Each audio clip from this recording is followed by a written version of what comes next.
everybody. I'm Lynn Hurley. Hey. It's Jared. It's Jared. Hey, so we're doing good. How is everyone out there? Thanks for joining us. It's Thursday night. Our regular scheduled news, information, and assorted other we are Rebellious Archaeology. Yes, there we go. We even know our own name. Yeah, we are getting better at this. We are. How have you been? I've been well, thank you. How have you been? Pretty good. And I guess it seems like a silly question because clearly we did show prep and we've talked all week. But hey, for everyone out there, you're right. Movie magic. Yeah. So everybody out there, thank you for joining us. We should, I don't know if we should get right to it or not. Well, what do you feel like doing tonight? Hey, everybody. We have a lot of people. Should we say hi or should we just get to it?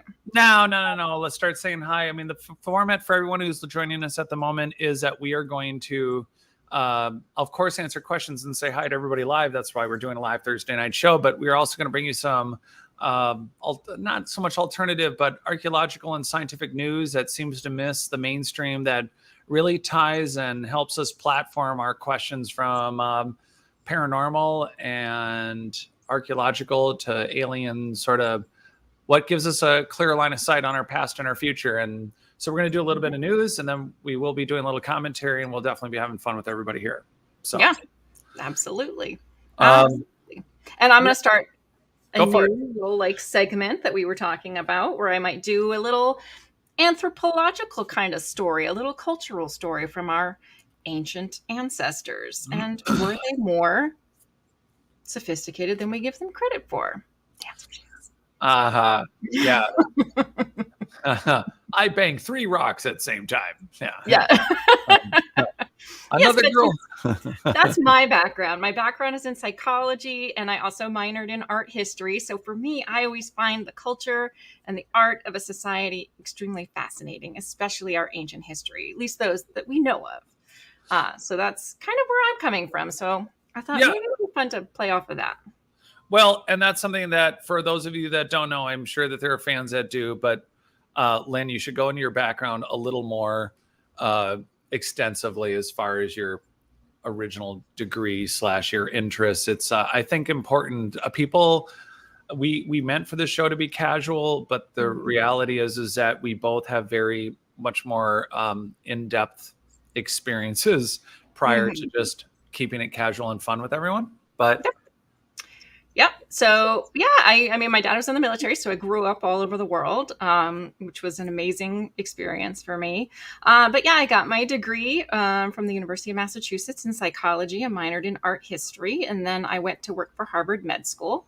And I was working in research initially, psychiatric research, and I worked with clients who had schizophrenia, and I really enjoyed working with them. And so I just started working in a more therapeutic aspect with people. And it just kind of snowballed from there. I don't know that they need want to know or interested in knowing every single job that I ever did. But yeah, that was my beginning was, well, actually, no, I lied. Before I got my degree in psych, I started out as a zoology major, and then switched to psychology. So yeah. I have a psychology degree, but I have a scientific background. Yeah, and your specific interest in how would you really even describe how your interest in anthropology even started, other than obvious points, growing up all over as a military kid? That's got to be fascinating. Yeah.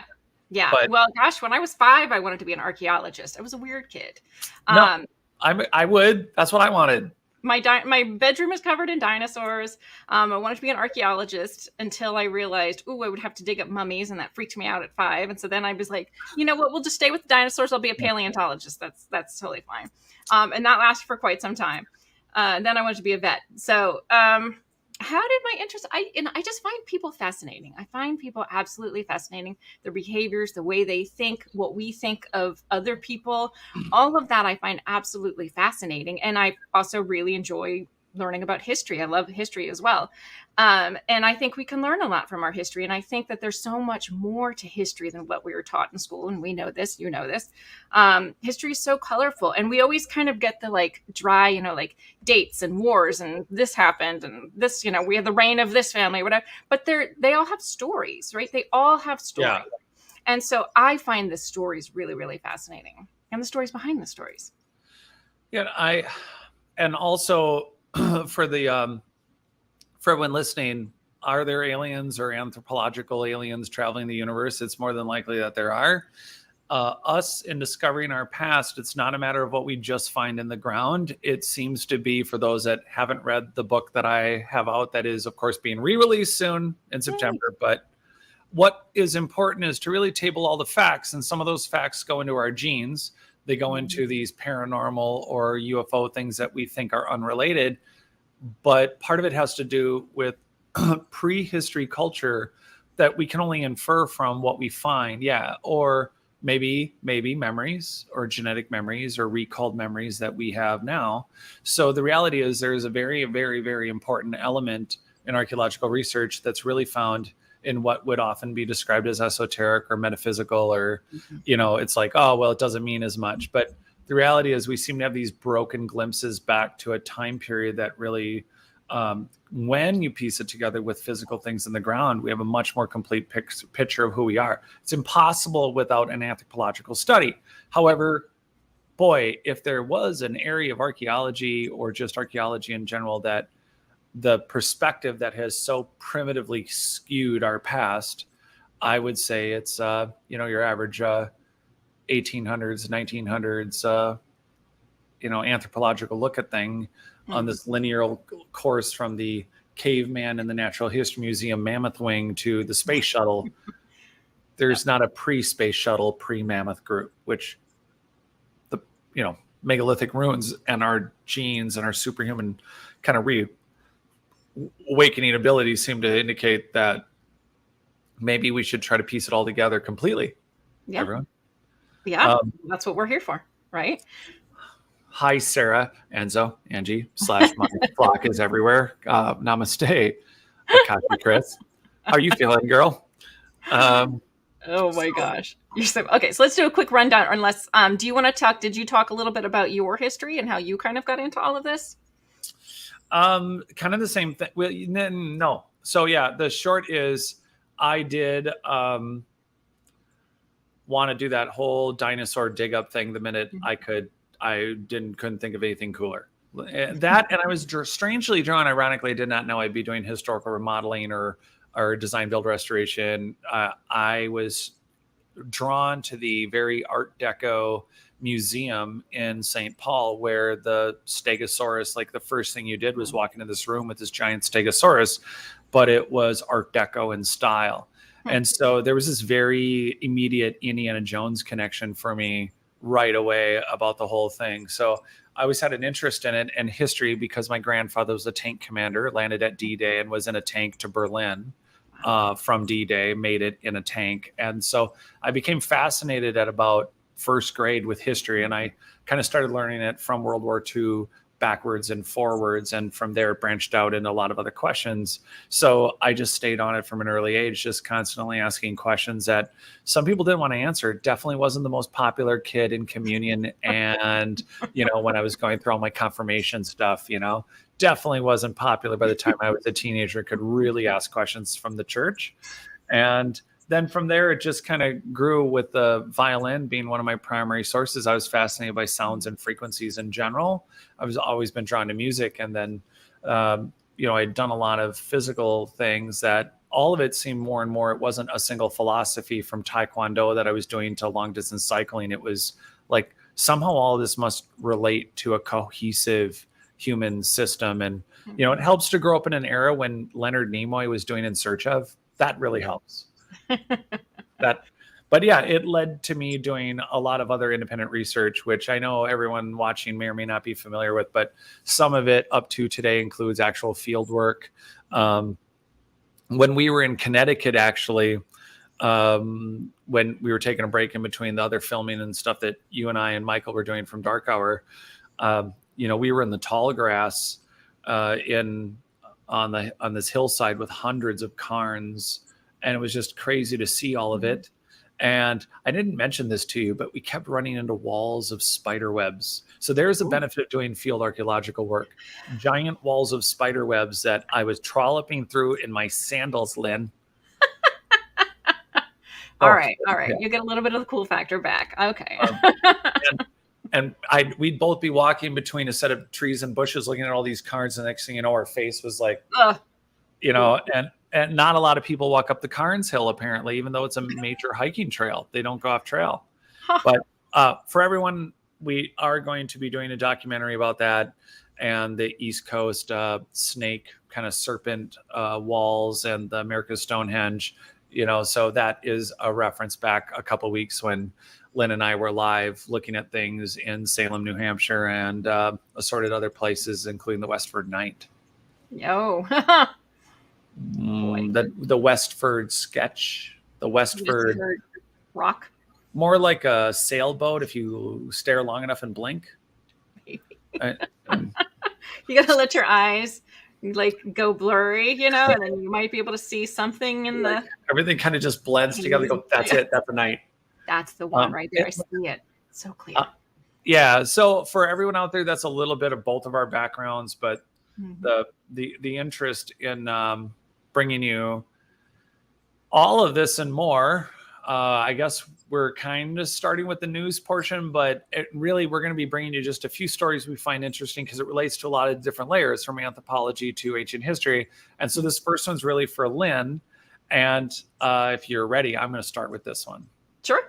New genetic research. Okay, so this is from Science Daily, and it's from July 6th. It's new genetic research on remote Pacific islands yields surprising findings on world's earliest seafarers. So the summary in general is that the genetic research from remote islands in the Pacific offers fresh insight into the ancestry and culture of the world's earliest seafarers. Now, here's what's interesting about this. I mean, we're going to editorialize and bring you the news, but here's what's interesting about that opening summary statement. Early seafarers, what does that mean? Well, we know that humanity, we brought you a skull story last week that pushes back the alleged course of evolution by at least 1 million years. They're talking about the, in quotes, earliest seafarers, but what they did was they did genetic testing on migrants between 2,500. Now, this is just from the bones that they were using. 2,500 to 3,500 years ago from inhabitants of specific islands, including Guam and the northern region of Vanuatu. So if that's wrong for everyone, sorry, there it is. So they went through matriarchal population cultures where women were almost, remained in their communities after marriage while men often moved. So they did a lot of research, and they come to find in the genome-wide analysis on 100. Now, here's the thing. 164 individuals in ancient times. You might as well test 164 people at a club. They may or may not be from the same place. But here we have 2,800-year-old to 300 years ago, which is a very broad spectrum, as well as 112 modern individuals. They published this. It was a co-led Harvard geneticist, David Reich, and Yu Chen Liu, and Ron Pinhasi at the University of Vienna, and Rosalind Hunter Anderson, an independent researcher working in Albuquerque, New Mexico. So it was unexpected to learn the genetic patterns. The reason I think this story was worth bringing up is because they're trying to reestablish what the anthropological world would have been from this mitochondrial DNA, which is only inherited from your biological mother, as they're pointing out. So while they were doing this, they come to this quote for a big assumption for everyone. Females certainly moved to new islands, but when they did so, they were part of joint movements of both females and males. This pattern of leaving the community must have been nearly unique to males in order to explain why genetic differentiation is so much higher in mitochondrial DNA than the rest of the genome, end quote. So they're trying to say that from 124 people from Tonga to Guam over, like 3,000 years ago, 2,500 years ago, and from a very small, net, they're trying to really make a broad statement about who is migrating when. And I don't know. Here's the question, Lynn, as we do this story. My first question to you is it remotely reasonable to make that big of an anthropological leap? That from 124 people, you can decide that, well, this was unique to males. That no, that's way too small of a case study. And this is, I love Science Daily. It's not a knock on anyone at all, or maybe the participants of the researchers had nothing to do with the person who wrote the article, but it's just such a odd thing to state if their statement's out of context. So, because I read a direct quote, but I just don't think geneticists and archaeologists should be taking such a small, percentage of human beings and saying, okay, well, the first thing we can do is make an assumption about matriarchal, life patterns. But so they looked at, so they're really, the rest of the story is going on to discuss, this is indicating migration patterns and that it shaped the region's unique history. And so the rest of it is so, of course, I'm gonna read their last statement because I really don't think it's worth going over. Of the migrations, they do point out that the 3 were from East Asia, 1 from Polynesia, and 1 from Papuan ancestry, came from the North Fringes and mainland of New Guinea. The indigenous ancestry from New Guinea, 1 from New Britain and island chain to the east of New Guinea, was the source of the Papuan ancestry. They're really they're zeroing in on the 124 and talking about a couple people or of these they're calling them migrations, not because a ancient Polynesian grass cruise clipper crashed or something. And the research, the way they're ending it is, it's important that when we don't do ancient DNA work, we don't just write a paper about the population history of a region and then move on. Each paper raises as many new questions as it answers, and this requires long-term commitment to follow up the initial findings in the Pacific Islands. There are so many open questions, so many surprises still yet to be discovered. This is from Reich. So he ends it, I think, with the proper statement. But the way they twist this article, I just think it's kind of mind-blowing I think it's so typical in this struggle, I think, average all of us have in a general interest in these subjects, to try to discern how can they keep mistaking giant megalithic ruins when the Inca and everyone dynastically says, well, the gods built it, when they're drafting such short statements. I mean, isn't it not looking for agreement, but do you ever think out another way to go at it? Or no, but I think one thing a lot of people don't really maybe recognize is, or understand, is that there's a lot of leaps, a lot of assumptions that are made in archaeology and in anthropology. And granted, we only have so much to work with at one point in time. They only have these 124 samples that they were able to use. But I think it's just in the way that they, maybe like you said, the way that they worded it. They should have said, these are the findings that we have. This leads us to the question, were, males traveling more than females, or whatever it is, however they worded it. This, and he ended it correctly. You're right, where he said this, definitely requires more study and we can't make any definitive statements one way or the other. But yeah, it's like he made the statement and then he kind of or just fix that at the end. Well, yeah, I mean, it's fun to speculate, but it almost feels like the one thing they can't, and by the way, this is something to bring more insight to everyone who's casually, passionately interested in sorting on our past. I think from the people I've met, part of it is they need more funding and they need to be able to do more research. And so if you don't make a common popular opinion statement about the direction of humanity, then, if you say something, well, hey, we only found 124, we need to find 1,024. somehow, despite there being multi-billion-dollar, trillion-dollar universities that have all the money they need, that's an unhealthy statement to make as a researcher, to say, well, we need a sampling of 1 million, or we need a sampling of 100, 100,000 or 500,000, or, and now we're doing mitochondrial DNA, or we're doing, sedimentary DNA analysis. So there's a lot more that we can find than just 124 people to make really broad statements like digging up 5% of Göbekli Tepe.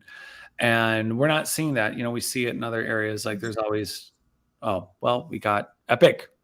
I think it was based on the fact that they could see locally. Yeah. Their thing was the sweeping statement. I mean, and there's a quick way to get, and we should post the article, but there's a quick way to get lost in it, because they're talking about islands from Guam, and they're really looking at a vast area of islands, but they only have 124 people, and they also have 500-year age range. I mean, it's more popular to go to Florida now than California, hypothetically. Right. So what do you do over the course of that 500-year gap? And that's still a general window. So what are they doing with these numbers to say that you're over the course of an island area that's thousands of water miles, and they're looking at what else? Guam to why am I gonna say Palu? Papua New Guinea? Marshall Islands, Papua New Guinea, but Palu, Palau. It's the so from Guam to the Marshall Islands and the Northern Mariana Islands, they really were grabbing whatever they could grab for DNA, for whatever this section of this study was. But it really is such a small snapshot of potential DNA. And here's the other thing. They had a genome analysis on 164 ancient individuals from 2800 to 300 years ago, as well as 112 modern individuals. So you're really talking about a broad range. Yet the opening statement of the article is, well, we're going to tell you about 2,500 to 3,500 years ago. But they're talking about data on 164 ancient people from 2,800 to 300 years ago, unless the 300 is a typo, but that still doesn't make any sense because they said 3,500. So they're, but Tonga was the other. I couldn't think of the word Tonga for some reason, but that whole area, I mean, that's a big ass area. And again, it's just a small snapshot don't you think? Yeah. No, I'm sorry. I'm like looking at this article. Yeah, it is a small snapshot, and it may be all that they had available at that point in time. I don't know. But again, you were talking about funding, and funding is difficult too. And I think that's part of the reason that we sometimes see so much kind of support of the mainstream narrative when it comes to archaeology and anthropology, or any study really, is that in order to get funding, usually you kind of need to go along with it to a certain extent, and that's kind of where the difficulty lies, I think, for a lot of scientists. Most scientists, I think, want to find the truth. Like, that's why people go into science, is they want to uncover, they want to learn, they want to know the truth. But they also realize that to some extent, they kind of have to, you can't really go against the mainstream too much unless you really want to risk your career. But yeah, you're right. No, but this is why we're talking about it, because there is something to discern more about these stories. I think they're worth, for those of you out there who are looking for information beyond just, this part's entertaining. We're also bringing some information, but part of it is the way that we kind of break down or deconstruct these necessary narratives to get something published, but also bringing more awareness for everyone out there. The idea is to help these researchers ultimately get the funding they want without having to make absolutely lunatic jumps or like really spectacular.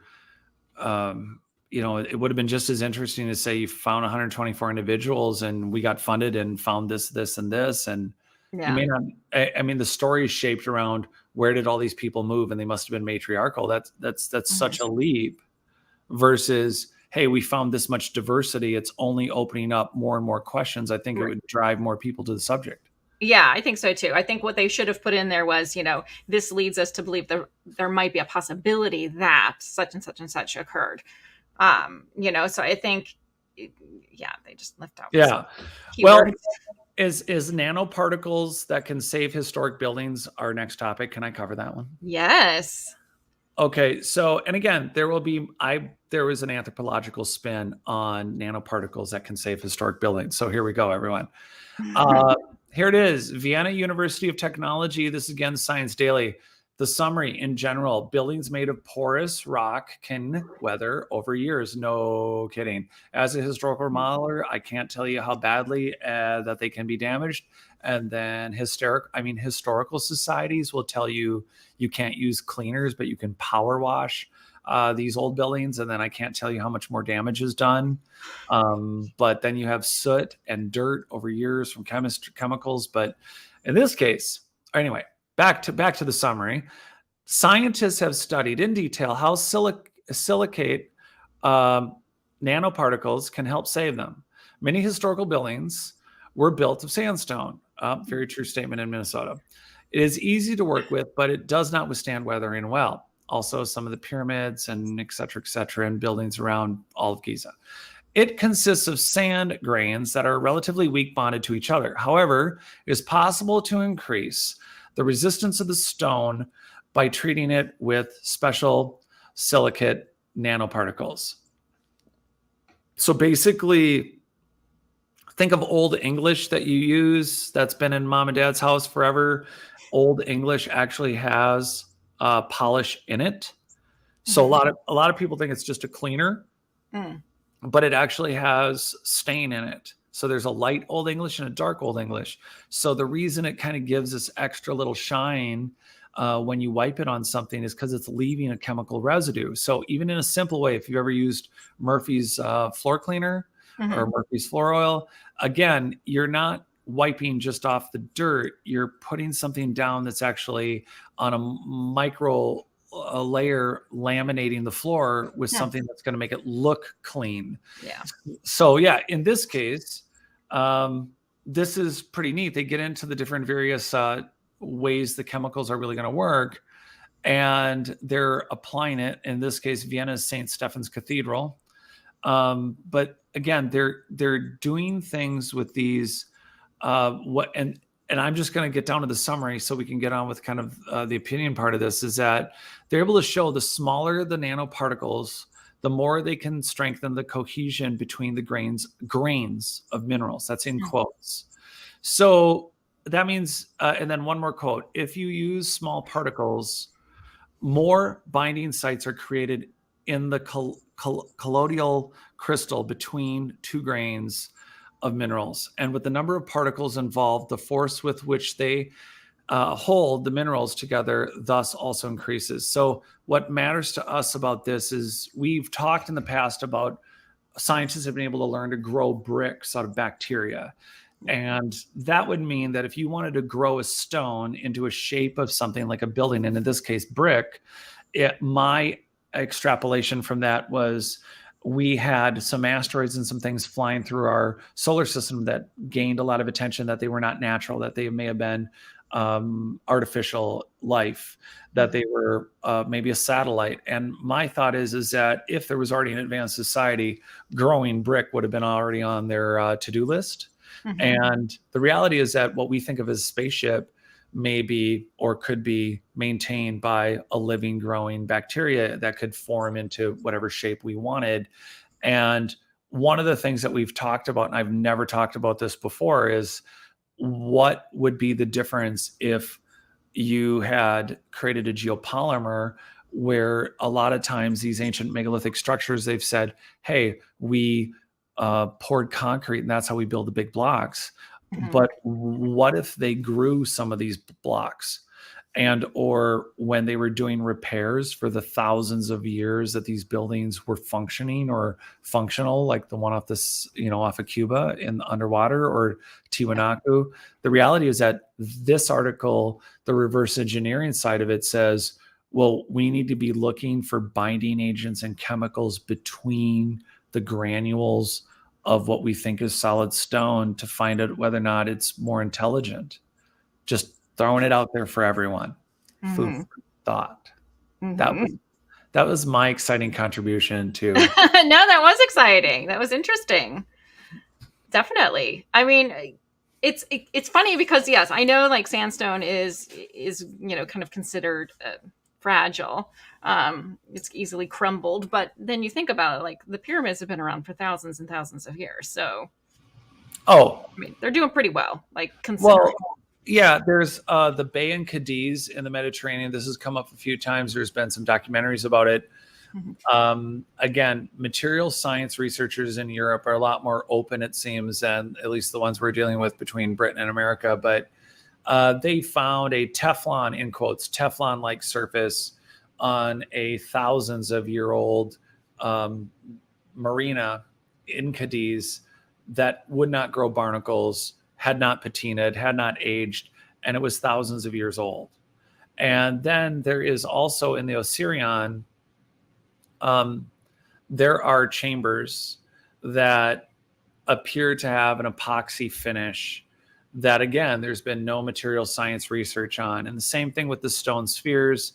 So for everyone out there, this is just one more hopeful insight that if they're willing to identify a bonding agent to help old buildings, it's another redirect that we can also reapply to putting eyes on ancient structures. So for you paleoanthropologists and for you archaeologists, you really want to get to be better friends with more material science researchers and consider that just like Dr. Joseph Davidovitz and the Geopolymer Science Institutes that have looked at Tiwanaku and Ollantaytambo and the work that some Russian scientists are doing, I think material science here is going to be an archaeological, just like archaeoastronomy. It's going to be a thing. Oh, absolutely. I think it's absolutely important to look at the material science that our ancestors did use, because they did. They we know that they did all kinds of work with chemical compounds that we now use today. We just don't talk about it as much. But and they may be, I don't want to say that they're maybe more simplistic, but I guess in terms of what we think of, perhaps they are. But I agree with you. There are these things that we still just don't understand about them. And because I think part of that is because they haven't looked at it. They haven't looked into what are these coatings like you're talking about on these structures. What are they made up of? What is it? How do they work? Like, you don't hear about that. They haven't. No, it doesn't. It just doesn't work with the narrative. You can't have it's a more complex story because it goes into the frequency energy based technology that would have been used. They were mindful of subatomic particles, of something smaller. It wasn't a matter of they were cutting big blocks and moving them with cutting down sequoia trees or something. But do you want to move on to the art of getting DNA out of decades old pickled snakes? Yes, please. Do you want to take the lead on this one? No, you go for it. All right, everybody. Just to keep you on your toes, pickled snakes. It's not as in pickled snakes on a stick, like at the Minnesota State Fair. This is literally pickled snakes collected decades ago. This is Science Daily News again. They are finding ways to get DNA samples from specimens of previously considered near impossible to get genetic data because they pretty much stuffed them in a bunker and forgot about them, and they figured they had been pickled so long they weren't going to work out. But specifically, this is for a snake collected from the island of Borneo. So we're talking Southeast Asia. So here we go. 2 levels underground, Chicago's Field Museum has a secret bunker. just like the Vatican, everyone. Mm-hmm. Actually, most of these museums do. The Sub-Basement Collections Resource Center houses millions of biological specimens for scientists. Next time you worry about paying your entry fee at a museum, if it's free, that's amazing. If they charge, remember that they are cooling or heating all of this stuff somewhere in and by the hundreds of millions of samples or whatever they've collected from archaeologists. So here we go.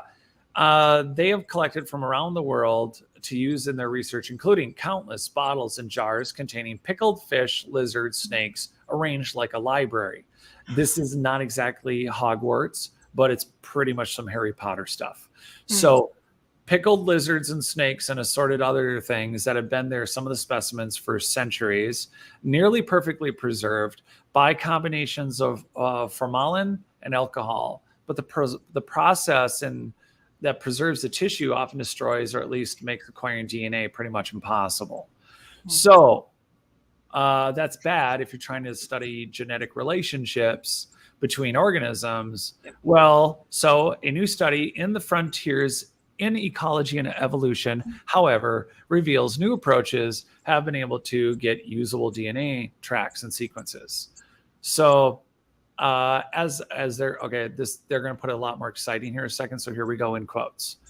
As a true crime aficionado, it reminds me of how people didn't take DNA samples when a crime was committed in the 60s because nobody could have predicted that one day DNA samples would let you pinpoint who committed a crime. This is the Sarah Ruin, the assistant curator of herpetology. I'm assuming that's for lizard specimens at the Field Museum and the study's senior author. So these are samples that they never thought they were going to be able to do anything with. And I've talked about this before where don't you think, Lynn, it'd be cool to just be like, what's your degree? My degree is to dig up the archaeological record of archaeologists filed away by the millions in every museum. Oh, yeah. Like, there's just, again, it's like what's popular, what's out of the narrative. If we would stick with the stream of consciousness about putting together a whole human photo, a whole human snapshot of our who we were and what we are really, I think it'd be easy to kind of sort to like the more important pieces of the pile and kind of dig for it. Yeah. And Epic is right. Yes. Herpetologists studies reptiles. They also study amphibians. Thank God. Thank you. This is why we're having an interactive show, because sometimes I can keep so many quantum particles in my head and then, sounded right, but I'm reading and looking at the camera. You're right. Lizards fall under that category. Yeah. So do slee stacks, but those aren't real. But okay. So so they're talking about the difficulties of using older specimens because of the degradation of the samplings. Well, part of the optimism here was that they want to show scientists that you can use old samples, which is crazy that you have to actually enroll them in saying, hey, there's an old sample, you could use it, it could work. Well, I'm wondering if it's because they're stored. I mean, by pickles, they have to be stored in an acid of some sort, right? So I'm wondering if maybe the acid breaks down the amino. That's what they're saying bonds at the beginning here. Yeah, it was the, where did it go? It was a combo of alcohol and formalin, Formalin, and alcohol are what they're using or were using to preserve them. Okay. So their general point about the Borneo snakes at the heart of the study, they wanted to determine, in this particular case, if the member of the family Natricidae, which contains distinctive relatives such as the North American garter snake, which might not seem like a big deal, but this is where this kind of ties in. I know we're just talking about America's Stonehenge and the East Coast, and we talked to you guys about the Galt Archaeological Site in Texas being one of the largest human, tool idol slash mastodon kill sites and occupied by humans for over 20,000 years. We're talking Borneo, and we're talking about a garter snake in North America. Knowing that a particular species is part of a certain group can tell us a lot about the biogeography and how life on Earth has changed over time. So this project, as and this is their last statement, it underscores the importance of museum collections, because you never know what you'll be able to learn from specimens in the future. But also, North America was home originally to the camel. A lot of people don't know that. Mm-hmm. And so here we have a bunch of things going on in this article, I think. And first and foremost, it's like, well, yeah, even if you're not remotely into mummies, don't you want to know why the North American garter snake is in Borneo? Yeah. Um, that I mean, relative, but Racked my brain. Yeah. and this is so now when we say this, people, and we've qualified ourselves, we don't sound as stupid when we're like, whoa. We just like to act stupid. Yeah. But those are some of the layers that we're processing. And so a lot of times when we're doing like other research and working on other projects, these are some of the off-air dialogues, and these are some of the articles and some of the ways that we look at things in order to like really decide what would be good, or what is the angle, or what is the aspect that we should bring to you that would maybe be helpful in your own journey and research. Yes. Yes, agreed. Epic has a question. Did you see the article they did on the red deer site sequencing? No. Well, we will look into it, Epic. I just like that Epic has an actual photo, I think, of himself, which, don't you love the clandestine internet where no one actually is identifiable, but Epic is right here. Epic is like, this is me, folks. Yeah. Hey, oh man. What if they did that and it was like a GIF like that? That'd be amazing. If like I popped him up and all of a sudden we see Epic going. I will take your question seriously now. You gave me jazz hands. Yeah. All right. So no, we didn't see that. But I wanted to, if you don't mind, like backtrack just a little bit to the second article that we talked about, where we were talking about the nanoparticles. One of the things, Epic says, LMAO, I dig it. So one of the things that I was kind of thinking about when you were talking is how like they're not looking at the frequencies or like using frequencies as energy workings, right? However we want to phrase it. But we don't really, we do that to a certain extent, but I don't think we do it to the full capacity that we'd be capable of doing it, because I just think we haven't quite figured it all out. So I don't know, like, how can we look for something that we haven't quite completely figured out either? It's such a wild west. So one of the things I would tell you, so say everyone out there has an interest in polygonal masonry, which is all the zigzaggy shaped stuff that we see everywhere. I'm not the only person to consider this, but I have a friend who does work at Medtronic, kind of, that is, I'm going to say kind of to keep it kind of vague. But the frequency and energy work, where if you have a particular cymatic pattern, which is what, which I talk about in my documentary on my YouTube on Not Aliens on TerraCore, is that you have different polygonal shapes, not because they were just bored or for a pattern. They were picking the shapes based on the frequencies and energies that they were transferring at that point in the earth to also manage natural quakes. Or again, we're talking about disaster relief, but there's also something I don't think I stress enough is energy uptake. So what they're doing for that building and structure in the ground and in the foundations and surrounding soils, along with maybe living terra pretas that are growing food or being a part of a biological or fungal network that's also connected to these structures. These walls, someone in a certain area, if you wanted to pick up the torch here with us and bring us frequency and energy measurements for that particular area, or established, but figure out the cymatic pattern to those walls. I think that's something I've postulated for a few years. And this is a time and resource thing. It's how do you determine why the exact diorites, high crystalline contents, limestones, like the order in which Yusuf Ayawan has a great video about them putting current through different kinds of stacked stone that look like the photos of what look like the light bulbs or the energy towers that have been talked about on a lot of shows.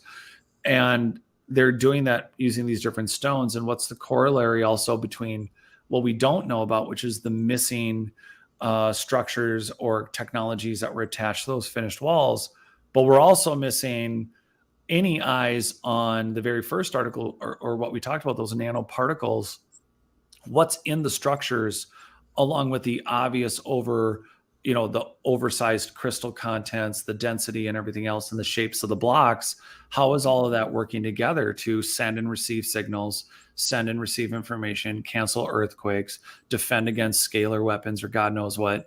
The reality is that we're looking at Ollantaytambo Tombo or the Great Pyramid, and we're seeing these polygonal shapes, but no one I see outside of speculation. I mean, I've put it on paper for a theory, but okay, well, we have to figure out, like, what is the Temple of Athena polygonal wall? Why is it that zigzag there? I mean, we don't know. And it's a way for us to help re-engineer these buildings and the complexities of what they were managing thousands of years prior to the Greeks or the Egyptians occupying them. But it would be cool to have people participate. Yeah, I mean, that definitely makes a lot of sense, because, like, as you're talking, I'm thinking about if they were able to build it. So for those that don't know cymatics, let me translate Jared into normal speak for you. So I'm gonna go sit in the corner and poop in my hand. Go for it. So cymatics is where you've probably seen it, where they have a plate, it vibrates at a certain frequency, and the sand goes and then creates a shape, right? Or a design or a pattern on it. So so think of the Fibonacci sequence, right? So everything smaller, smaller, smaller, smaller, it repeats itself over and over and over and over again. So what if they were able to take that, but do it backwards? So they took it from the smallest amount. So say they were able to figure out what frequency is an earthquake. Or let's just use this for an example, right? Let's just say, because I don't know that this theory could be completely wrong. Let's say all earthquakes have the same sort of frequency, even though they're different strengths. Now, if we know what frequency an earthquake has, could we then create buildings or structures that have that same structure that we would see cymatically? Like, so could we then create a structure according to that makeup, so that the frequency just vibrates through the whole thing? It doesn't break it apart, because it's still able to deal with that same sort of frequency throughout. Does that make any sense? Yeah, the walls they've already shown some studies where the walls move with the so they're already very poorly. I'm glad you guys got it. They're already showing, they've already made models where they show the walls moving with them. Yeah. But there's also the stone spheres, and a very smart group doing seismic metamaterial research in Europe also determined that different sized stone spheres placed below a city would have the same effect to act as either wave resignators or wave muters. So stone spheres in soil set at different depths and levels and different quantities, along with what could also be above ground systems. Like, there's a very mysterious case of these giant towers that were in Italy, in Bologna, and there were hundreds of them originally, and then there was only a few, and they're really, really tall. But one of the things these scientists looked at, and I put this in my original book, which was, they found that, to make this even more complex, you do a polygonal wall, which works just on the earthquake scale. Then, as I'm speculating, I think the foundational materials that spread out and the terra praetas through the earth are also contributing. But then you have stone spheres that are placed below, not one building, but below whole sections of buildings. But then above ground, going to a city center, the way you build the city itself, and then trees. It's not that the trees are strong because they have roots and they stop the ground from shaking, but the harmonics of the vibrations of the earthquake, the way the earth is shaking, if you space the trees in the right way, they act as a tuning fork. And so it doesn't mean that they ring with the earth, they have a counter ring. So at every layer, some ancient society was based on the stone spheres we found, based on the polygonal walls, they're actually they're managing it, and they're doing it also for their communications and energy and I don't think it's just energy and frequencies of earthquakes. It's energy and frequency transfers between technologies, whether it's on an iPad or a pineal gland. Yeah. Interesting. Um, Epic says, why do you think they would pick fault lines? What were they getting from it? you mean like the one we were sitting on in America's Stonehenge for 3 hours? Yeah, we didn't know that. Yeah. Well, so geologically speaking, maybe we're a little ahead of the game. I mean, it'd be fun to talk to like someone very current on the latest. I mean, it's not like geological theories don't change too fast. Right. There is a different scale. Slow moving. Yeah, there's clearly scale to that. Yeah. But on that note, I'm in the upper Midwest. I'm in Minnesota. We're sitting on an unactive, it's a giant. There's radon. We have a lot of radon. We have basements and we have radon because it's radioactive, because we're on a giant thick piece of granite, but it is a sleeping crustal point. We make a lot of assumptions about what is and isn't, like Ring of Fire. So from Tokyo through Seattle, like we talked about with Jim the other night, Jim Goodall, there's clearly a lot of places you can go to an active volcano or a super volcano, like in Yellowstone or the other ones around the world. But there are a lot of active, inactive plates. So if we were speculating on a build time, well, what if the blocks from Stonehenge came from a different building or were built into the, what we're seeing them, but from being abandoned, along with these Tiwanaku and built. Well, we already know like Tiwanaku has an astrological alignment that puts it easily between 18 and 35,000 years old. And we know that the city off of Cuba has to be at least 50,000 years old. And so you have people apparently using these technologies way in the past. So there is the issue of what was active when a city off the coast of Cuba that's 2,300 feet deep, what was the active fault lines when they were building these constructions? And even cooler, what or how were they able to predict them? Yeah. What went wrong that they stopped? Because these people didn't seem like the kind of people who would build a city that would, go 2,300 feet down, or like the Eye of Africa, if that really is the, location of Atlantis. If the Eye of Africa, how did that get so many thousands of feet up? How did Lake Titicaca end up with salt water in it at 13,000 feet?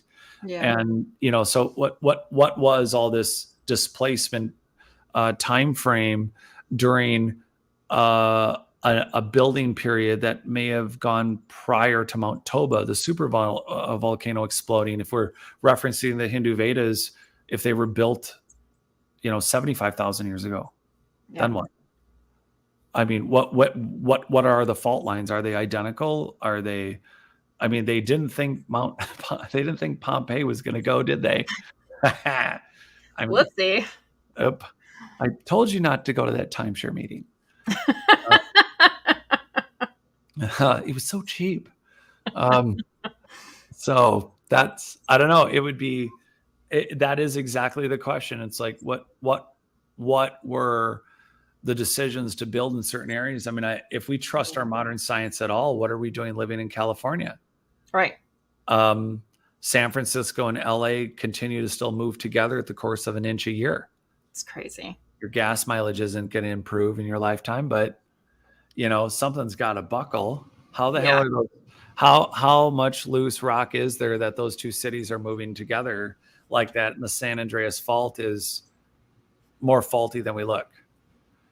So there is a Tiwanaku.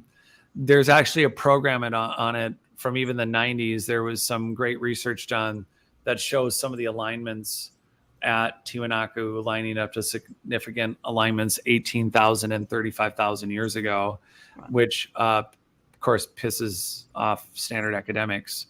And that's actually, if I was to recommend a season of Ancient Aliens, it would be season 1. And I think they actually cover it there also. I'm throwing that out because I can't remember the show. I thought the scientific work, the guy who did the work, I thought it was really great. I think it was Carl, not Sagan, everyone.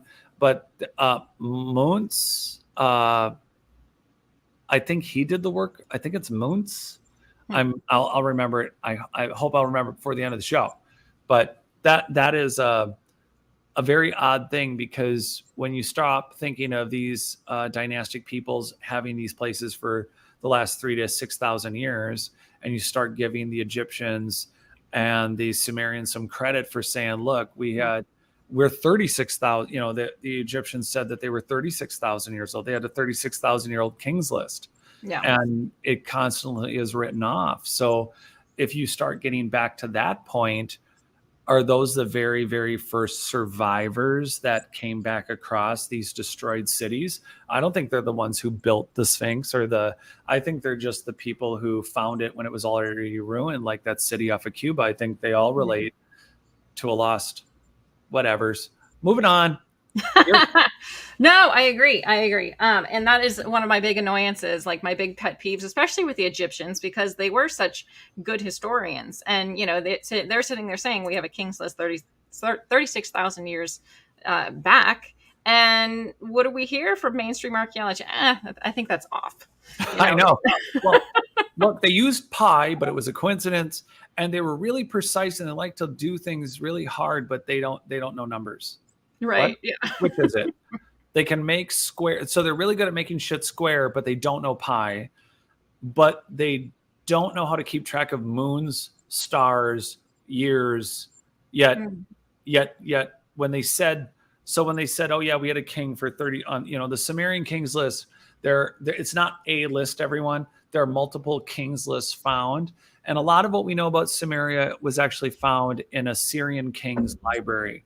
So it's not even technically Sumerian officially. But the point is, there are millions of cuneiform tablets that have not been translated.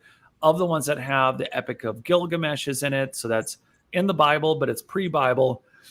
The Gilgamesh is a very popular story, but fine. It is one of the oldest, or they're saying the oldest. But they have kings lists that were found, and they just say, okay, here's the pre-flood, here's the Diluvian and antediluvian kings. And they list 8 kings that ruled for over 256 to 200, based on the kings list, 256 to 265,000 years. So you have 8 kings prior to the flood that we know as the biblical flood, ruling.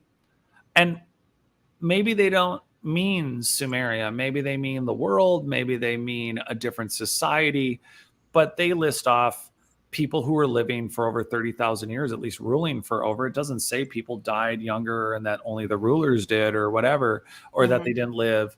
But then they say it's allegorical, it just wasn't real.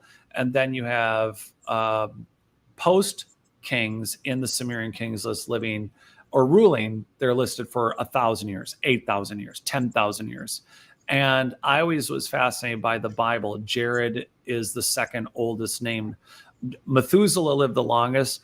Jared made it four less years, almost made it to 1,000. And then you have this decrementing of ages. And a lot of reference points say, well, the Bible got their ages from Sumeria. But then you have these ancient kings lists in Egypt that are saying the same thing, where they had these ancient god kings that lived for a really long time. And again, we chalk it up to, it must be a mythos. It must be just an allegory. It's just not real. But the math doesn't work. Right. That's a popular question, right? What do you think, Lynn? Which Aeatus? Are you talking about what Epic put? Yeah. I think it's possible. But that also still is really intriguing to me, because then we have all of these other, sort of like civilizations that occurred that, do we know a whole heck of a lot about them? Like, I don't know. So I think it's possible. Well, it goes into the alien question too. I mean, again, what if we're dealing with, again, we were the people who were left to scurry on the surface while the majority of some more advanced race, but unfortunately they may have been the social media group, made it through some catastrophe and rebuilt. And so when we look at, per se, a ruling lineage, I wouldn't think of it as a a mystical magic group of good or evil. Again, what if the, in quotes, gods of ancient Sumeria, or the gods that we're looking at in these ancient cultures in the Hindu Vedas, what if they're really just the last primitive records of an advanced race showing their face and presenting themselves as gods and presenting themselves as a ruling class, not because they were of any special bloodline? That's all alchemy. I Yeah. mean, yeah, Wim Hof rediscovered activating your conscious control of your immune system and your cooling and heating. That's a real deal. That's a real thing. Lynn, did you need to excuse yourself? No, sorry, that was Lou. She just all of a sudden was like, sorry. Once again, Lulu strikes again. And we're rolling up with that. No, I think Epic, you're bringing up an overall huge point though, because there's this, you have like the stuff as far as the Templars, and you get into the all the post-flood mythos. So I say it like that because it's so easy to get swept away with the Christian lineages. This is Luciferian.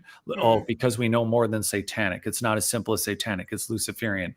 And then there's Masons, and then we believe John the Baptist, and that Christ did exist, and there was a special bloodline, and that bloodline traces back to another bloodline. And then, so there's various layers to the idea of different sorts of bloodlines, or relating to a race of giants or race of angels, and again, so we have two parallels. One is the post-flood biblical and Western ideology, which just strangles out Hindu Vedas, Eastern, all the Eastern records. So then we're obsessed in one category of, I think, of who are the possible ruling class. And then we just say, okay, yeah. Well, then maybe we'll talk about the Hindu Vedas as a separate thing. Like there's literally, I feel like there's an actual light dark set with as the sun turns on the earth, and it's like, well, we'll talk about the Western version of everything, and then we'll talk about the Eastern, but they're not the same thing. And I just don't think that that's possible. I think it has to be one cohesive theory, and that's where it ends up being a problem when we start talking ruling classes. Dynastical, if we want to talk gray state, and more current popular, there have been some things going on in the last 400 years, and you just have to watch A Century of Enslavement by Stephen Colbert, A History of the Federal Reserve. That would be a great documentary. Or The Creature from Jekyll Island. Actually, that is a great book that would explain, like, if we were to look at ruling class, power class, that exists, but what was it like for tens of thousands of years? What guided humanity, or what powers that fell because of natural or war disasters, or both? What was the remnants of them, and how do we have any record of them? What are the shadowy truths? I can't point to a group and say, well, it's Sasquatch. Right. Or, that's the problem with the dialogue, is we end up getting really caught up with Anunnaki and these post flood mythos, and then we lose sight of the physical sciences in the ground that are pointing to something very unsettling.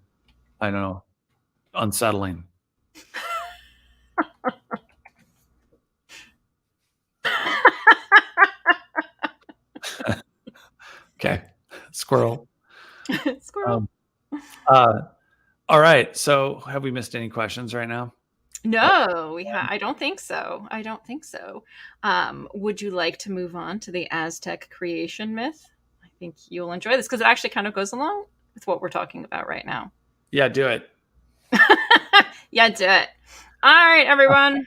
I'm hoping I'm going to get all of these names right. I do have some phonetically spelled out. But okay, so the Aztecs have an interesting, though not completely unique, creation story. So their idea of how the world began. So they believe that originally there was nothing, and then there came this. It was a dual god, they called it. It's male, female, light, dark. We have all of kind of like the balances, right? And its name was Ometeotl. And I'm going to say it because it was both male and female. So Ometeotl, then being male and female, was able to have children. And so thus came the four gods. All right, here we go. Let's see. Huitzilopochtli, which is the south. Quetzalcoatl, we all know, east. Tezcatlipoca, west. And Xipa Totec, which is the north. And the directions were very important to the Aztecs. And we see that in a lot of their architecture, as we were just talking about. So the four gods began to create. They created water. They created some other gods. They created this weird sea monster thing. What is that thing called? Cymatics. It was part fish, part crocodile. A little weird, right? But massive creature. And so they started to create, but all of their creations would somehow fall into the water. And Cymatics, this weird sea creature that they themselves created, kept eating everything. It kept getting, so they basically were just like, you know what, we're going to kill it. We're going to just take it and kill it. And we're pulled it into the four directions. Kind of ripped it apart. Terrible. I know, it's horrible. But it was destroyed. And so from this enormous creature, the universe was created. And this is not unique to the Aztecs. There are a lot of mythologies around the world where the universe or the world was created from body parts. So it's a little nice. gory. Yum. Yeah. Mm-hmm. So they believe that they're all 13 heavens, and we'll do that another day, stretched into her head. The earth was created in the middle, and then her tail was the underworld, and they had 9 underworlds altogether. So they also believe that the world has come and gone. There's like these apocalyptic events 4 times, and we're on the 5th one. So they call these suns. So you may have heard of this, sometimes called the 5th sun. That's what the age that we're living in now. So, which is really interesting. So the first sun is the Nahui-Ocitl, which is the jaguar sun. And so in order to create the world, as in every good creation myth, a lot of energy had to be created, and the sun needed to be made. And so this is really key to as the Aztec creation story and the cycles in the story. And this is part of the reason why the sun was so important to them as well, is that the sun needed to be created first before the earth could be lived in, which is actually the way that it works. So interesting. So anyways, one of the gods needed to sacrifice himself in order to create the sun. So this time around, Tezcatlipoca says, okay, I will do it, but was only able to become half of the sun. So the first creation was just incomplete. But during it, the gods created, and you giant lovers out there will like this one, from this first age, or in this first age, they created giants from ashes and gave them acorns to eat, evidently. They can subsist off of acorns. They were very large acorns. No, I have no idea. But anyways, there was a fight began between Quetzalcoatl and Tezcatlipoca. And in the end... hungry. They were hungry, yeah. Well, no, these were the gods. They weren't the giants that were only fed acorns. Okay. There was a lot of acorns in those days. So these two, you'll see, they have a rivalry going on. They're always butting heads. But in the end, the sun was knocked from the sky. And in anger, Tezcatlipoca sent jaguars to destroy the giants. Sorry, giants. Bye-bye. But interesting, because we do have... knocking my phone off of things, we do have giant skeletons that we have found. So were those found during that time frame when the Aztecs, sort of this mythos sort of was created? We don't know. Okay, so now we move on to the second rendition of the world, the second sun. And this is the wind sun, and this is the Nahui-Hekot. Hekot. Yeah, there we go. I got it. Nahui-Hekot. So at this point, Quetzalcoatl took over for his brother as the sun. And humans were created normal size like we are now. So they lived off of pinon nuts, which I believe are just pine nuts, what we call pine nuts. So there's a lot of... I'm not even going to say it because I know where you guys will go with that. Anyways, for a while, everything was great. But people being people, they became corrupt and maybe out of revenge, because remember, Quetzalcoatl became the sun this time, and Tezcatlipoca, they're constant. He turned everyone into monkeys. So furious, Quetzalcoatl sent a hurricane to blow all of the monkeys away. So the second sun is also translated as the wind sun. There's the cat. Okay, so now we move on to the third rendition of the world. So we've already gone through 2 apocalyptic events. The third sun is the Nawi, how do I pronounce what's it? Kijawit. Yes, the Nawi Kijawit. Now, Lalak was one of the early creations of the gods, and he was the god of rain and water. Lou, hush. So Lalak became the next sun, but I like how they phrase this in the creation myth. His personal problems became his downfall. He had a lot of insecurities. Now, I'm not sure what his personal problems were, but Tezcatlipoca, again, is kind of playing the instigator here, and he stole Lalak's wife. And Lalak was so grief-stricken, he just shone the sun. It wouldn't quit. He wouldn't send any rain. The people were pleading with him, please, please, please, give us some rain. There was a drought, and he said, nope. But then finally, in a rage, because Tezcatlipoca stole his wife, Lalak says, all right, you want some rain? I'll give you rain. And he made it rain fire and burned away this version of the world. Excuse you. So that's the third sun. Now we move on to the fourth sun, which is the Nawi Adel. Now, this time the gods selected Lalak's sister to be the sun. This one I have a hard time with. Let me see. Chalchutlikwe, I think is her name. Yes. I apologize if I'm pronouncing that wrong. But because Tezcatlipoca and Quetzalcoatl were jealous of the sister of Lalak, they struck down the sun. And as she fell, because remember, she's the sun in this story, the sky opened up and water, guess what happened? Flooded the earth, and all things were destroyed. Now, in the darkness between the suns 4 and 5, where we now are, Quetzalcoatl descended into the underworld to bring up the bones of the dead, and these would be used to bring to life the people who are here now. Now we are in the 5th sun, which is the earthquake sun. So, will we be destroyed in an earthquake? Can you not? God, it's so rude. Oh, no. I have music for this entire story. Wait for it. And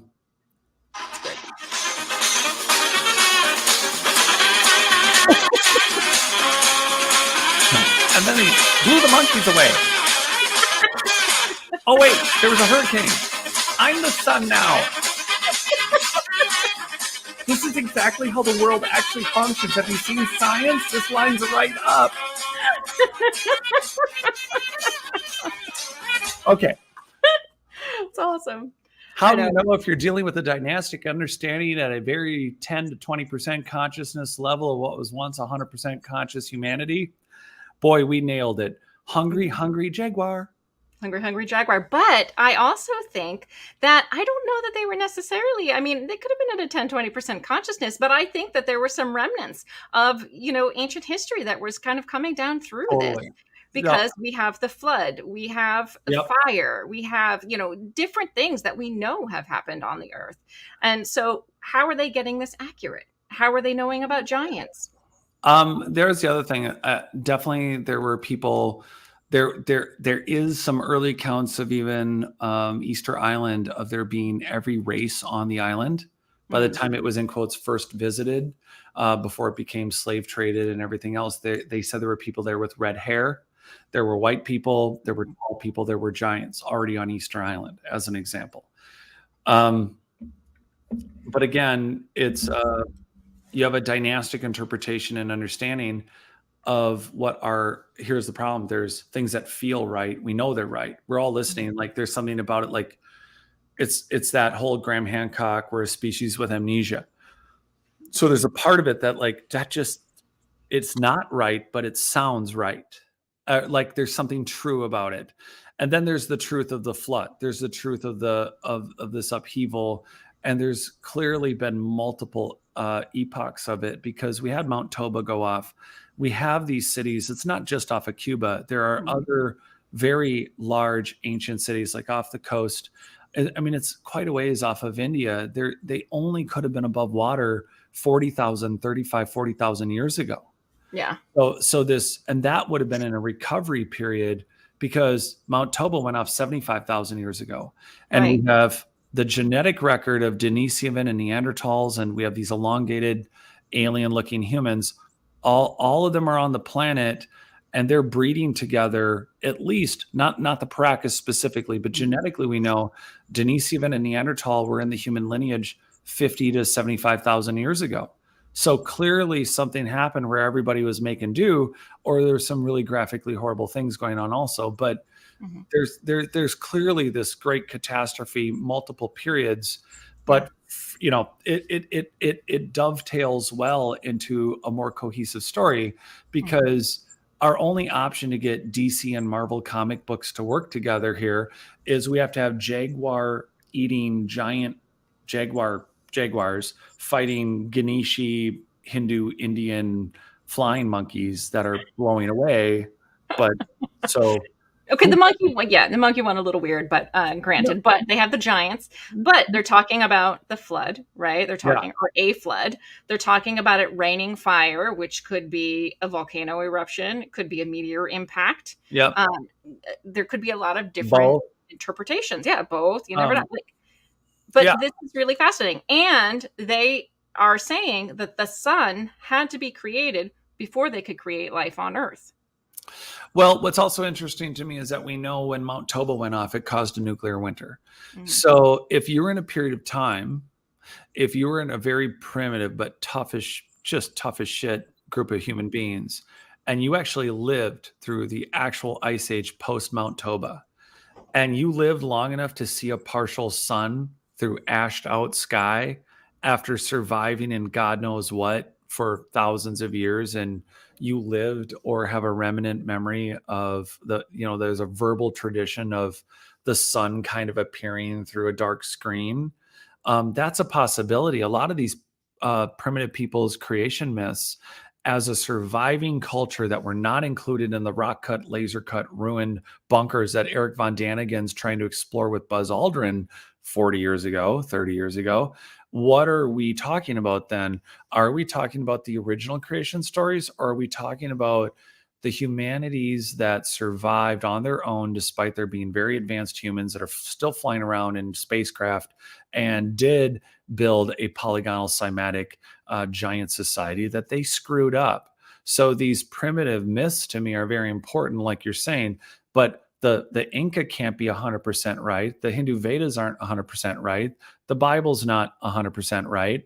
So why don't we just table where all the origins are of the oldest mythos that overlap? And we have to be willing to not patch them together to live well. We just need to patch them back to actually find the X that marks the spot and the truth. And I think that's the value in this is it's not, it just, it's so difficult though when people get so invested in the one version that it's this is a true version of what happened, or it's or I'm okay here. I'm being the anthropologist. It's okay to respect a culture's opinions about you know giant eating jaguars, but it doesn't mean there were really giant eating jaguars. But did they explain something in their mythos? Yes. But again, are we pitching giant eating jaguars against flying monkeys of India? I mean, which is it? right. Both one, is it, are they all, again, they're all allegorical to, or genetic memories, or like dragons in China. On a dinosaur world journey, I realized that maybe someone in China lived long enough to have seen a dinosaur and then it Mhm. became a dragon. That it wasn't just that they found bones of dinosaurs. Maybe someone was actually alive when they were, because we now know, like when I was at Galt, now they have remnant of mastodons that lived even 5,000 years ago Mhm. and woolly mammoth, and they're like, well, that's not possible. And then there was also the strange issue of triceratops soft tissue and T-Rex soft tissue that was found in a knee joint. And they're like, there's no way that there can be soft tissue. So either we still have a lot to learn about the survival of genetics, or we have really misjudged how long things could have lived in the time frames that we're looking at. And maybe people eyewitnessed some of these accounts. Yeah.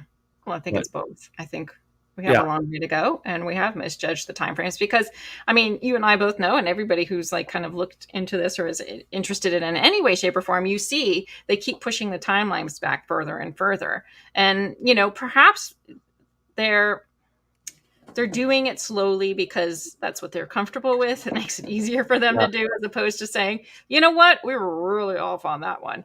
Uh, But yeah, no, sorry, go ahead. I read no, Javier Fernandez's comment about Jaguar warriors. It's got to be gotta be. Jaguar. Like, nailed it. That's Yeah. exactly right. It's Jaguar warriors. Yes. But the It's jaguar like, was very, very revered by the Aztecs. So yeah, I which would kill is, to be a jaguar warrior. I think that would be awesome. I think that's Literally, great. you'd have to. I just think if you're a 12-foot human being, you got to have a pack of really hungry jaguars that are willing to get batted in the head a couple times, because I don't see your average even 12-foot human being getting tackled by a couple jags. I Well, they've don't. only been eaten acorns. So it's not like they've had a Oh, lot to subsist on. good point. They're really They're emaciated giants. still hungry, 12-foot They humans. they want to be eaten, Yeah. right? They're They're just like, done. just got some bones you can chew on. There's not much meat here. But What? enjoy. You're right. Yeah. See, and then the stories are so, I think, uh again, I think they're also great insight in how we have tried to really explain for ourselves in our diminished, we really do have a diminished mental capacity. It wasn't thought we could control our immune or conscious control our vega, our entire spinal nervous system to our organs. We understand it on a Vedic level, that and then a Chinese medicine level, we think that it's possible to contribute. But here's Wim Hof and Stig Severinsen doing it with a breathing technique and exposing yourself to cold water, and them explaining like this is just something we forgot we could use and do. I think that it's the same thing where we, as we kind of continue down this downward mental spiral of conscious unconsciousness, we came up with some really creative ways.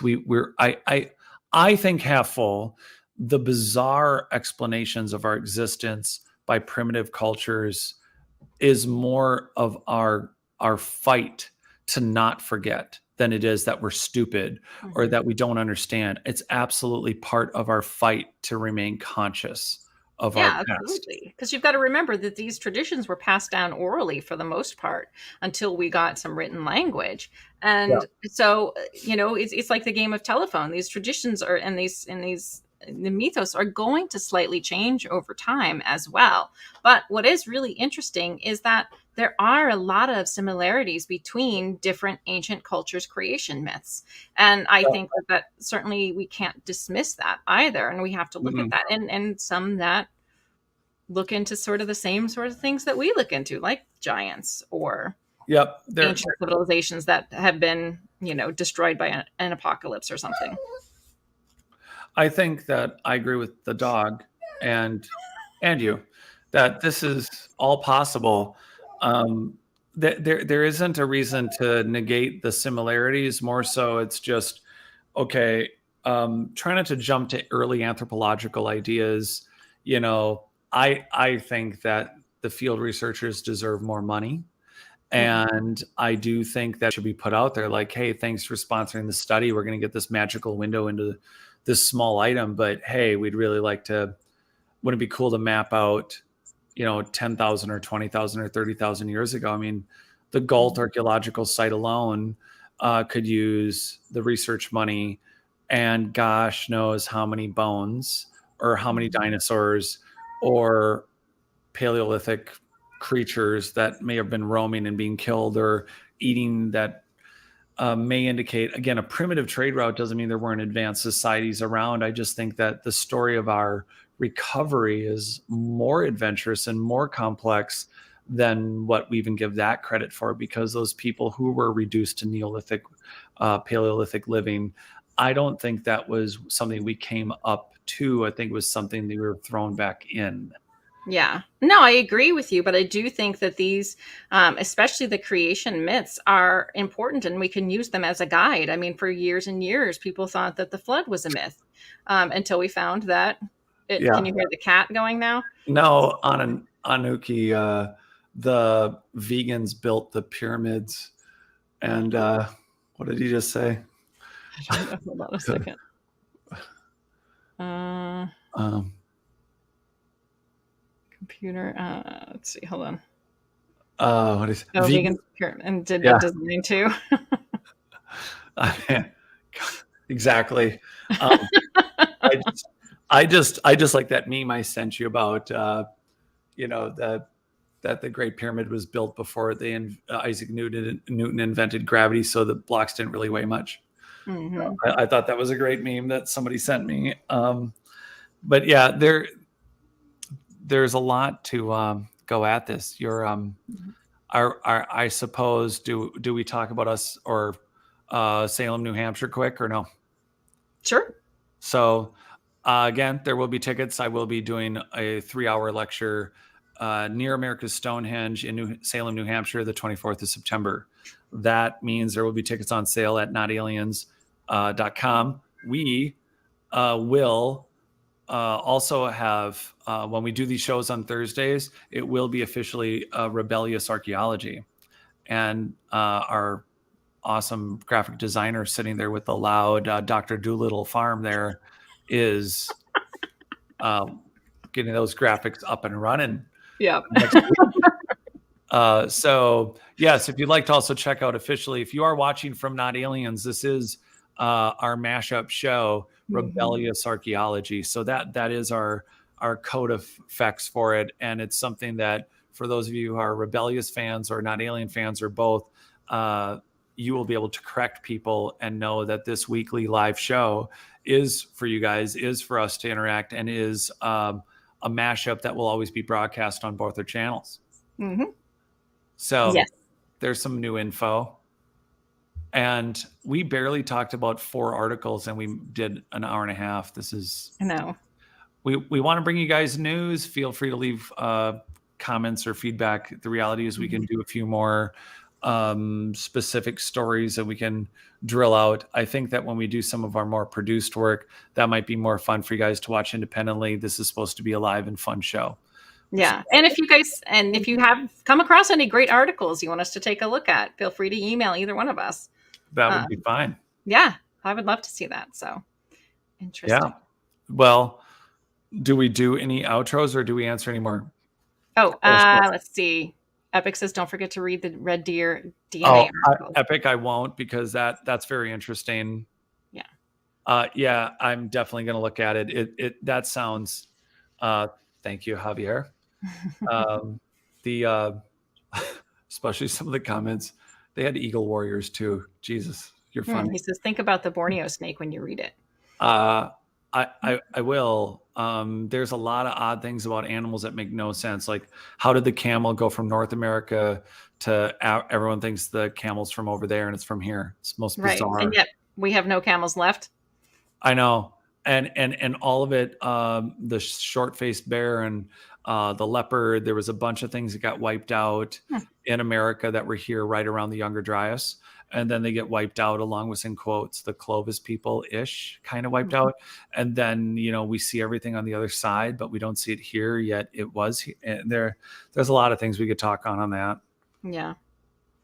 But yeah, this sucks. We're having a good time with everyone. So we're going to do the deer thing next week for sure. Yeah. That sounds I'm going to good. look it up. We could actually make a point to talk about other shows coming up. Do you got anything coming up? Well, I just have my show on Monday that I do with Jim every Monday. Jim Goodall and I sit down and we talk with someone new each week. Jared was on with us just this past week, so that was a lot of fun. If you guys didn't see it, go check it out. Good times. Yes. Yeah. Jim is always good. And then, you and I do the show every Tuesday at usually 7 p.m. So, yeah, I do that. And then, occasionally you'll get other ones from me. Just coming out by surprise. Surprise! Yeah. What about you, Jared? What do you have coming up? I have a couple shows, but nothing that is actually scheduled. And, so there just isn't anything that I'm going to tell you about right this minute, because the focus is to be ready for that lecture at America's Stonehenge on September 24th, and my new book release, which will be in the next few weeks. It will be out in time or released simultaneously with the lecture. That'll be digital, physical, and likely audio. Mm-hmm. So that really is kind of taking up all the time right now.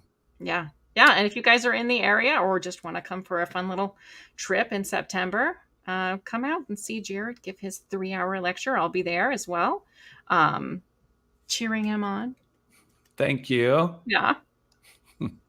Yeah. Well, there'll be, we've talked about doing some things, mm-hmm. and I think this is one of those opportunities where I think we were going to try to do the lecture and then America's Stonehenge, but also stay for the weekend. So if you guys are up for joining us on Sunday, there is definitely going to be maybe a chance for us to do just more of another meet and greet and mm-hmm. meet at another location. Yes, so. Absolutely. And yes, thank you, Chris, for reminding me. Saturday, I'm going to be on Mind Fart. He's on Mind Fart, everyone. Thank you. Good night. Mind Fart. And a dog bark to everyone. Thank you. That's what you get for participating, Akashi Chris. Oh my God, I'm so sorry, Chris. Mind Fart. Really died. If you discovered anything, it's Mind Fart. Criminal intent. Mind Fart. Oh my God, I'm so sorry, Chris. Mind Fart is Chris's channel. Which I'm going to be on Saturday. Well, at least I was. Probably not now. Flushed away, isn't it? Flushed away.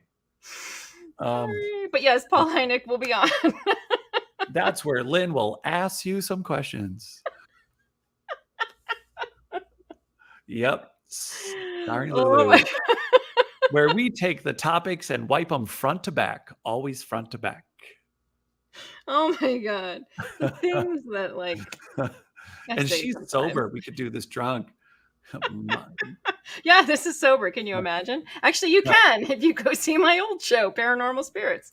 We were talking about doing a live lecture and everybody coming out, but clearly just come prepared with your arms cupped to your pits and we'll be on our mind farting way. Oh my God.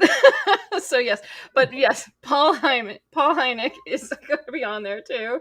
God, I can't talk. Sounds like Paul would love to know he's on Mind Fart. Yeah.